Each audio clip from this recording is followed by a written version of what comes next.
사도행전 3장 1절에서 10절 말씀입니다. 제9시 기도 시간에 베드로와 요한이 성전에 올라갈새 나면서 못 걷게 된 이를 사람들이 메고 오니 이는 성전에 들어가는 사람들에게 구걸하기 위하여 날마다 미문이라는 성전문에 두는 자라.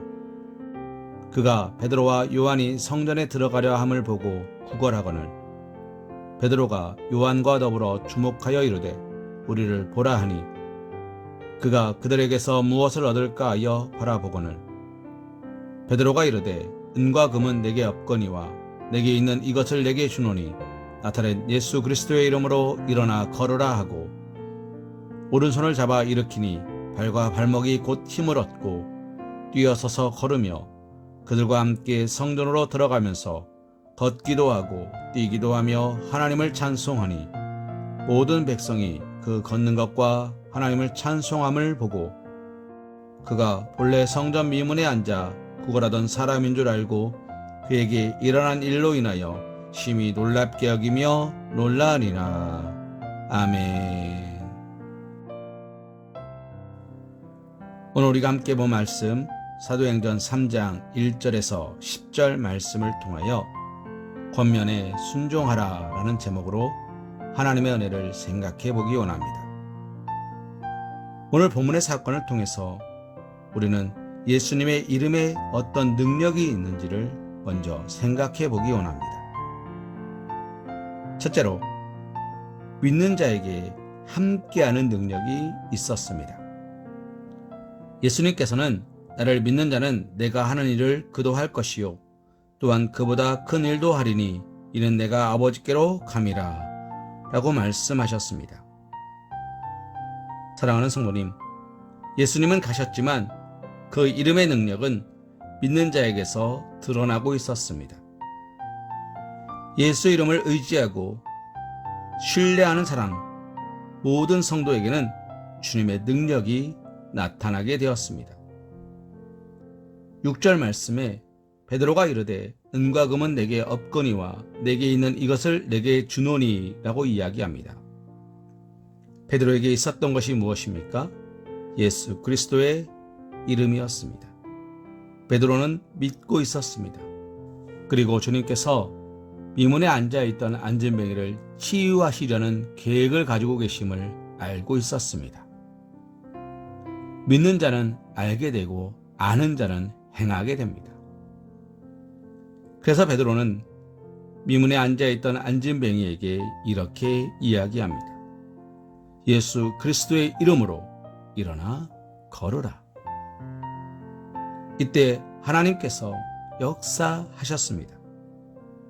사랑하는 성도님, 믿는 자에게는 함께하는 능력이 나타납니다. 두 번째로 은과 금보다 뛰어난 능력입니다. 하나님은 예수를 지극히 높여 모든 이름 위에 뛰어난 이름을 주셨습니다. 예수님의 이름은 모든 무릎이 그 이름 앞에 꿇어 경배하기에 족한 이름입니다. 예수님의 이름은 구원의 이름이고 표적과 기사가 이루어지는 능력의 이름입니다. 은과 금을 가지고서는 이룰 수 없는 일들을 해내는 능력의 이름인 것입니다. 사랑하는 성도님, 안진뱅이에게 필요했던 것은 은과 금이었습니다. 그러나 그것은 속히 사라져 버릴 것입니다. 하지만 영원토록 변함없는 주님의 이름은 어떻습니까? 그를 일으켜 세웠습니다. 그에게 은과 금처럼 먹을 것과 마실 것과 입을 것을 주지 않았으나 그의 마음속 깊은 곳에서부터 찬송이 흘러나왔습니다. 감사가 넘치게 했습니다. 그가 진심으로 예배당에 들어올 수 있도록 허락하였습니다. 이것은 은과 금이 갖지 못한 오직 예수 그리스도 이름의 능력인 것입니다. 세 번째로 진정한 필요를 채워주는 능력입니다. 못 걷게 된 이에게 절실히 요구되고 있었던 것은 뛰고 서서 걸으며 힘을 얻어 일하는 것입니다. 예수의 이름은 그의 불구를 고치고 능력을 주시고 궁극적으로 하나님을 찬양하게 하였습니다. 사랑하는 성도님, 한국교회가 크게 부흥할 수 있었던 이유 기억하십니까? 이 땅에 필요한 것들을 채워주었기 때문입니다. 배움이 열악했던 시절에 학교를 세웠습니다. 온갖 질병으로 고통받던 시절에 병원을 세웠습니다. 전쟁으로 힘들고 궁핍하던 시절에 먹을 것과 마실 것을 나누어 주었습니다. 많은 사람들이 고통받고 신음하고 있을 때 그들의 눈물을 닦아주었습니다. 이처럼 교회는 진정으로 필요한 것을 채워주었습니다. 어떻게 가능했습니까? 예수님의 사랑하심으로, 돌보심으로, 축복하심으로 가능했습니다. 이처럼 진정한 필요를 채워주는 능력이 있습니다. 사랑하는 성도님, 그러나 이러한 능력이 있다 할지라도 옛 속담처럼 구슬이 서말이라도 꿰어야 보배입니다. 성전 미문에 앉아 있었던 안진뱅이에게 아무것도 없었습니다. 그는 믿음이 있는 자도 아니었습니다.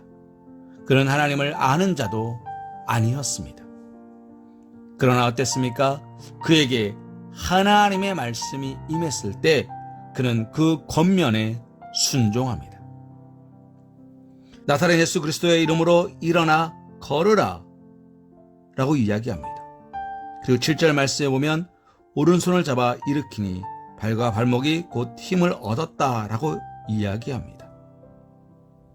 사랑하는 성도님, 안진뱅이에게 의자를 빼앗아 버리면 우리는 그 사람을 못됐다 라고 말할지 모릅니다. 베드로가 안진뱅이의 손을 잡아 일으켜 세우는 것을 보고 사람들은 말할지 모릅니다. 못됐네. 그러나 안진뱅이는 어떤 생각을 했을까요? 베드로가 잡아 이끄는 손에 이끌려 일어나려 했을 것입니다. 그 말을 믿고 의지하고 순종했다는 것입니다. 그가 그러지 않았더라면 8절 말씀에 뛰어 서서 걸으며 그들과 함께 성전으로 들어가지 않았을 것입니다. 다리에 힘을 얻어도 뛰려는 마음이 없으면 우리 다리는 뛰지 않습니다. 다리에 힘을 얻어도 달려가려는 마음이 없으면 우리는 달려가지 않습니다. 사랑하는 성도님, 그런데 이 안진뱅이는 어땠습니까? 뛰어 서서 걸으며 그들과 함께 들어갔습니다. 나사렛 예수 그리스도의 이름으로 일어나 걸으라 라고 말하는 베드로의 권면에 그는 순종하고 있었던 것입니다. 사랑하는 성도님, 이런 찬양이 있습니다. 이 눈에 보기에는 어떠하든지 이미 얻은 증거대로 늘 믿으며 이 마음에 의심 없이 살아갈 때에 우리 소원 주 안에서 이루리. 이 눈에 보이는 것이 전부가 아닙니다.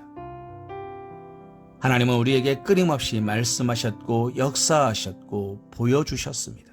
그리고 앞으로도 많은 것들을 보여주실 것입니다.